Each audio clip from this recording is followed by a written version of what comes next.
Breathe. I know. I'm sorry, Jay. I'm sorry, dude. I got so. Whew. Okay. Whew. Happy camper. Happy camper. We happy campers. Everyone fucking happy. My hairline is receding. Do something. Yeah, all this stress. See the size of my forehead? I should.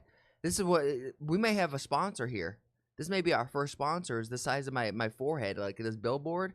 This is like at least like a some good square footage here. I could probably charge a lot for this real estate. Hell, there's so much forehead. I could turn. You got one ad this way for like the Tata Empire Tea, and then you got this way, which is gonna be like, I don't know, for the military side. I'm going to explain. Okay. My day is already going bad. But no, we're turning it around.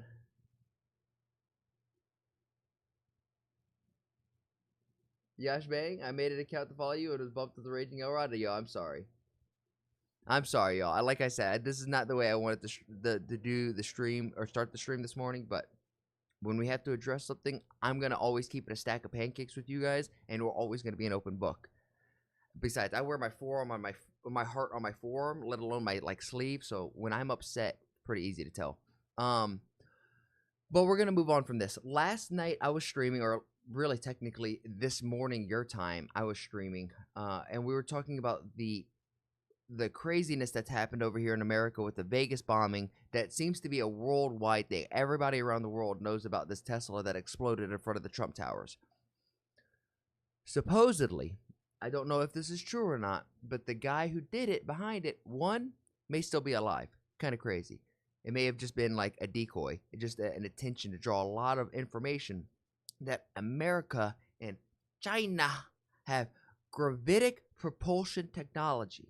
We're literally in the future where we have planes that can work on ion propulsion. And what's more fucked up, the most fucked up thing about this, I think it was Omni last night. I'm pretty sure it was Omni, who was talking to me in the chat like he understood all of this. And it wasn't just him. You guys were like, yo, yeah. You guys were here. I know, Omni, you were telling me like, oh yeah, this makes sense. You know, the electrical, it'll shoot. And I'm like, bro, I'm a meathead. I need some dumbbells and I can do some curls and some shit. This is way above my head. Explain how the ion propulsion in my Star Trek Enterprise model. Hi folks, I'm going to explain how the ion propulsion in my Star Trek Enterprise model worked. And wait, he actually made this in his Omni. And Sebastian, yeah, you too, Sebastian, where you guys were saying this. Wait, one of you said that you could make this in like your like freaking garage. This guy made it in his basement. And also how a lifter works. Yo! Are you seeing this? Really the same type of ionocraft. This should also help anyone who wants to make one. It has been proven with him in the car. The video was released.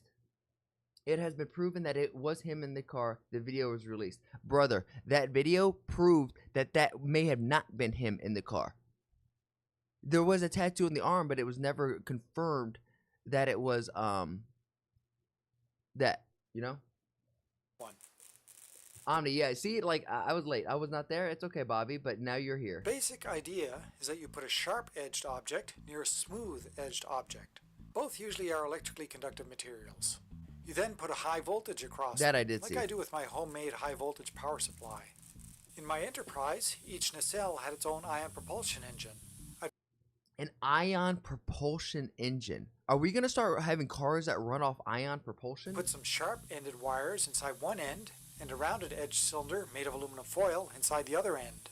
The rounded edge met the requirement of using something smooth. In a lifter, very thin wire is strung up here, usually 30 gauge. The wire's thinness provides the sharp edge. The smooth Ion drive is real? You guys are so smart! Bro! What the fuck? I thought this was all like theoretical stuff. I thought this was like quantum, like what we have like crazy scientists are about. Why is my Twitch chat like, yeah, this is common knowledge? The object is this aluminum foil here, with its top edge folded over some balsa wood to make Ion propulsion is no big deal. It's literally decades old. it nice and round or smooth. The public education system over here has failed me. This is decades old tech, bro. Why is having one object sharp and the other smooth important? Let's look at how it works. As I said, you apply a high voltage across them using a high voltage power supply. Let's say these are the atoms that make up the materials. Each atom has a bunch of positive protons and a bunch of negative electrons. They have the same number of NASA used it on a couple of probes they sent to explore the solar system. You mean we have stuff that we've already sent out into the universe that has this stuff? both. So the positive Look how old this video is. 11 years ago! 11! This is literally a decade old! positives balance out the negatives. In that case, we say the atoms are neutral. Let's also say we connect the sharp object to the power supply's positive terminal and the smooth object to the power supply's negative terminal. But we could have done it the other way instead. Both ways work. Since we connected the sharp object to the power supply's positive, when we turn it on, the electrons from the atoms are pulled away, leaving the atoms with more positive protons. It's costly, that's why we don't use it. But theoretically, once you turn on a power source, like a power supply, you got energy. The negative So wouldn't that like kind of defeat the cost? Like wouldn't that kind of like long run make this actually more efficient? electrons. The atoms are now positively charged. Similarly, since we connected the smooth object to the power supply's negative, extra electrons are sent to the smooth object. There are now more negative electrons overall than positive protons, so that side is negatively charged.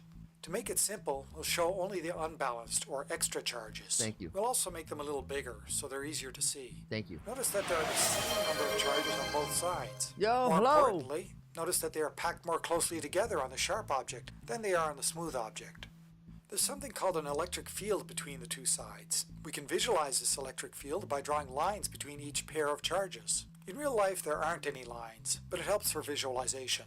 The closeness, or density of the lines, says how strong the electric field is. SpaceX is working on a space plane that uses ion drive. Hello. Nothing is expensive for Americans. This is true because we're like, that's a lot of money. Pull out the money printer. Inflation? Fuck the American people. We need this technology. The farther apart they are, like here, the weaker the electric field is. The closer they are. It is practically usable, not theoretically, but who will buy a $10 million ion propulsion car or a $100 million propulsion car? Sure, but 10, 20 years down, when this technology becomes common sense to the common folk like me, this is going to become more affordable, no? And it's only going to get better and more efficient as people, as humans, can continuously work on this, no? They are together, like here, the stronger the electric field is. It's the closeness of charges on the sharp object that make the electric field strong here. That's why we use a sharp object in the first place, to get that strong electric field there. But there are other atoms involved too, the atoms in the air between. Those atoms also contain positive protons and negative electrons. The electric field is so strong here that it can pull electrons from an atom. The direction the electron moves is determined by the polarity of the charges. What? Unlike charges attract each other, so the negative electron is attracted towards the positively charged object. Meanwhile, like charges repel each other, so the negative electron is repelled from the negatively charged object. That leaves the atom with more positive protons than negative electrons, so it's positively charged. So it's a happy camper. It's not a sad camper.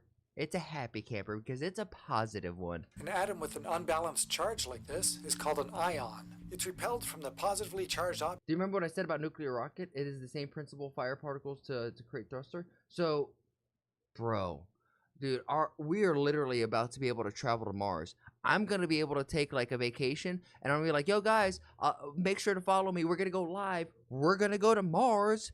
I'm going to go snowboarding down Mars. Bro, top 4 countries like the USA, Russia, China, and India invest in these techs without any expectations. Yeah, well, the expectation is just innovation, right? Like, you're going to put the most creative, smart people, because creative people, when they look at a problem, they're like, man, this hasn't been solved. This can't be solved. No, when a creative person looks at a problem, they just see a problem that hasn't been solved yet. Object and attracted toward the negatively charged one. So far, nothing here would have caused any. Plus, Mars doesn't have snow. Yeah, but you can also go like snowboarding down like the sand dunes. So I kind of imagine that's what it'd be like. So it's just like sandboarding instead of snowboarding. And it's like less gravity, so imagine I could do like a backflip. Propulsion. All forces in both directions balanced out. And there was no outside influence. Let's say you're wearing rollerblades. Removing the electron from the atom would be like holding a piece of bread in your hands in front of you and tearing it apart. That doesn't cause you to move sideways in either direction. When the electron arrives at the sharp object, that doesn't result in any propulsion either, since it's the electric field from the objects that put it there.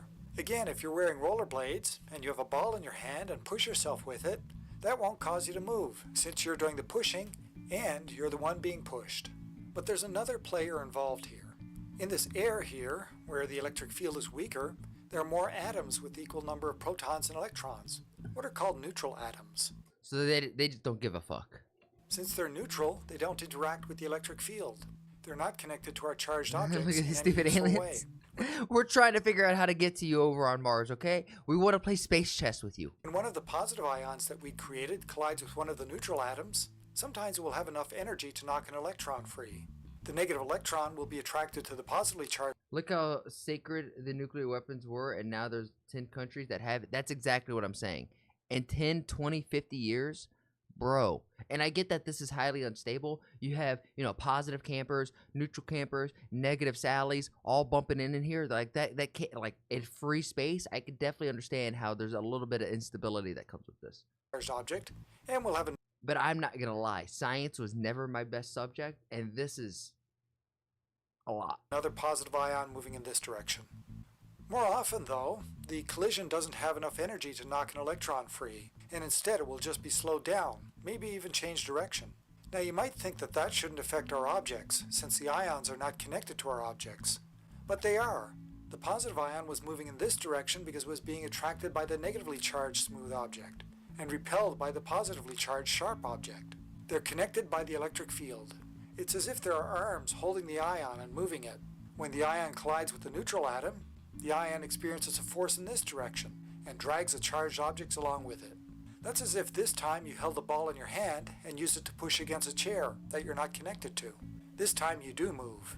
The chair is like our neutral atom. It's not a part of the system. So the whole device moves in this direction, in the direction of the sharp object. You can see that in the Enterprise model, where the smooth aluminum cylinder is at this end of the nacelle, and the What blows my mind is this guy made... How can you guys tell me this isn't affordable when homie made this at a basement with a toy ship? sharp-ended wires are at this end. Now, how do you control the speed? Do you just exponentially gain speed over time and the way to stop is by crashing? Because that doesn't seem very viable. The Enterprise moves in this direction, the direction of the sharp-ended wires. The same applies to the lifter. The smooth topped aluminum foil is here, and the sharp, thin wire is here. Look at it, it's The lifter flying. moves up in the direction of the sharp, thin wire. Some of those neutral atoms will collide with other ones, and the overall direction will become pretty random, and end up as heat. But many will also continue moving in this direction, or may collide with Bobby, I want to be young. Why is this happening so late? I know, bro. I know. We're going to be old men. I'm already unk. I'm already unk for most of you here. others which will move in that direction. Since they're neutral, they won't interact with the device. If you scale this up, it's not affordable. Define scaling it up and define affordability. Because do you understand how much taxes are extracted from the average day person by our governments in India and America? That's the ion wind. The even though government doesn't give a fuck on the cost of this. much of it isn't ions. The last point to mention is that it also works if you connect the negative to the sharp object and the positive to the smooth object instead. In fact, here the very thin wire is connected. This is what you studied in the 9th grade? You studied this in the 9th grade? Guys, a few more generations, this is going to be elementary school level knowledge. Where will we be at then? Me? I'll probably be in a retirement home then, but just, bro. To the negative, Imagine me regretting me about my age at 34. I mean, hell, you my unk. and the lifter is flying. There are some differences in what happens, but the basic idea is the same. And that's how the ion propulsion works for my Star Trek Enterprise model and for a lifter. Well, thanks for watching. See my YouTube channel, Rimstar. Dude, Rimstar, you're a nerd, bro. But I appreciate you trying to explain this video to me in a way that at least I can understand. This is a great explanation. Read about lifters in a visual novel recently, and they didn't really give me an explanation on how it worked or even what it is. This fills the gap perfectly. So this UFO drone technology is literally a decade old. Our government has this. So more than likely what we are seeing is highly advanced drones and airplanes in the sky. Probably not aliens, even though I really, really, really want one of them to be an alien. Now my son will go on a date on Mars, and I'm just this boring on Earth. According to the law of conservation of energy, we will still need energy that we need to escape Earth gravity. It is about the energy density, which means the energy per unit mass. It is just like a battery with less mass and more energy. If gravity propulsion is even true, what about the energy still need the battery, or we will break the law of conservation of energy? It may break the law of conservation of energy just because if it's manipulating gravity, then it's theoretically the density of the object no longer becomes viable, or really is graded on a scale that it will be different because the gravity around it is not affecting the density the same way that it normally would. Just like if you put something in the water and it becomes lighter, it can have that same density in it. I guess that's not really true. It really depends on the buoyancy of it. That, friend, is what's known as escape velocity. No, Geeky probably knows. And this is what's used by spacecraft to escape the Earth. Dude, you guys are so smart. This is what's so cool. Genuinely. There's a few of you in here. Geeky, Omni, Bobby. There's a few of you in here who I know are just smart guys. Know what you guys are talking about. Or at least I'm giving you the benefit of the doubt. Hello? You two? No, I honestly, since you've come in here, absolutely. No, absolutely. You're breaking things down. If you're picking up what I'm putting down, then please like the video, subscribe, and if you really like it, then share it with some of your friends. My goal here is to spread a positive message while sprinkling my 2 cents on big topics like American, Indian, and world geopolitics, and even small stuff like Twitch drama and online debacles. And if you want to see it live, come join me over on Twitch. Twitch.tv/ActuallyElrod. That's where I'm going to do all my reactions, and after the reactions, that's where we get down a game. And if you're like, hey, I have a video that I want this dude to sprinkle his 2 cents on, then come over on my Discord and let me know and join the community there. And while we're at it, I have to say thank you to everybody who has made that Discord just so poppin'. I never thought I'd have a Discord that's so flowing. It's really cool to see. Shout out to you, Bobby, Omni, Demon, all of you who have been in there who are just super active. Logie, you're the man. Logie is the one who's like modding and helping run the server, so thank you, Logie. Lastly, I challenge you. I have a challenge for you. Make somebody laugh today. We all know there's enough hate and vitriol in the world. If energy is contagious like the flu, then let's spread and get everyone contagious with our positive energy, right? Not negative energy, because there's so much of that, and if we could just be a small little change in someone's day, then you never know. Maybe that's the thing that starts shifting this world to a happier, healthier, just better place. And with all that said and done, thank you guys, and I'll see you on the next one.